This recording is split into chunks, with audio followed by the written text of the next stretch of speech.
Hey there, it's TCG and Me, and I value your time, so let's get to it. Don't buy Crucible of War Unlimited. Don't do it.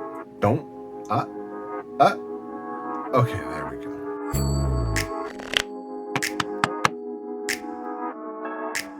First, a heads up.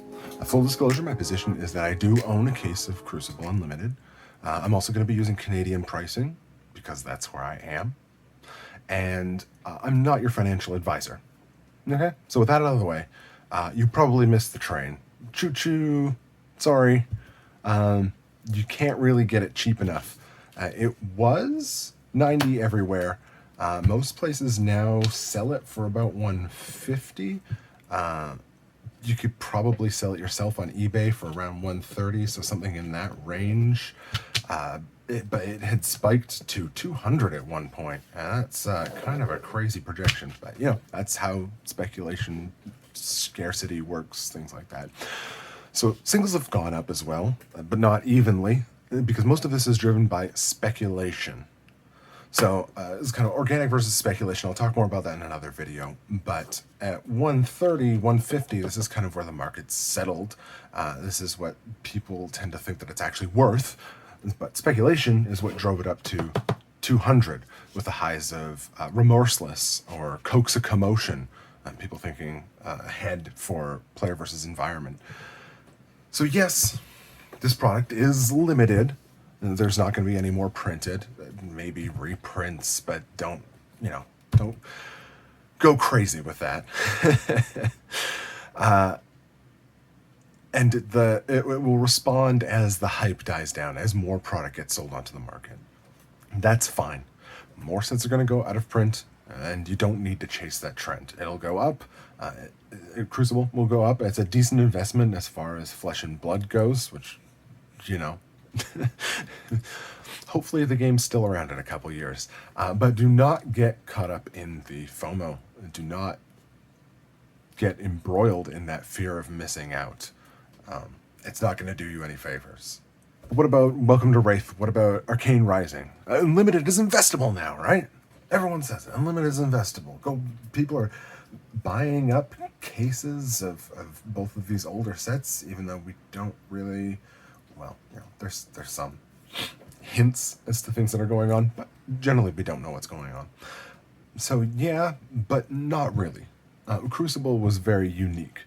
It had a lot of things going for it. It had 10 cards and 24 packs, so a lot less going on, and a very different style of printing than previous sets had done, and sets after it. I wouldn't be surprised if the future supplemental set, Crucible of War 2, does not have these printing numbers with a given box.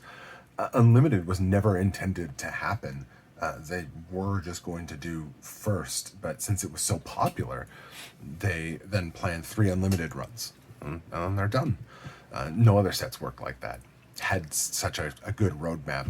Lots of cards were in this that worked for all the different classes, something for everyone, in contrast to the talent system, which, if you buy Monarch, you're basically buying it to play the Monarch heroes. There's a couple cards in there, but mostly not.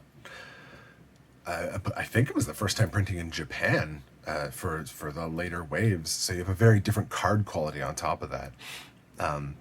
You can't play sealed with it because it's a supplemental. So drafting doesn't really make a lot of sense. They reprinted the Spring Tunic, which is iconic. Did not exist outside of Welcome to Wraith. And unique young heroes were in there with weird classes and ability. KO, Data Doll, which I'm sure will be useful at some point. All sorts of fun stuff like that. Cavdane, shout out to Cavdane's Market, good stuff. One of them, Shiano, was short printed and had no class cards and was clearly meant for 3+ player games like Ultimate Pit Fight or whatever multiplayer's coming out. So really strange stuff. So it was only unlimited for 3 months. We can guess at the print run, sort of, and it's way smaller than any other unlimited set. It might even be smaller than some of the more recent first edition print runs. Yes, unlimited isn't endless, but the scarcity and supply is very different. So anyway, to kind of wrap all that up, if you have the cash to burn, you park it in Crucible First Edition. You should have bought that a couple months ago, but you know, you can only do what you're gonna do.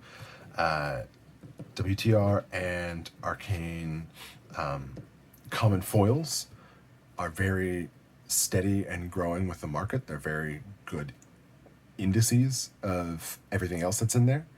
And keep an eye on whatever the next supplemental set is coming out, probably before you know it.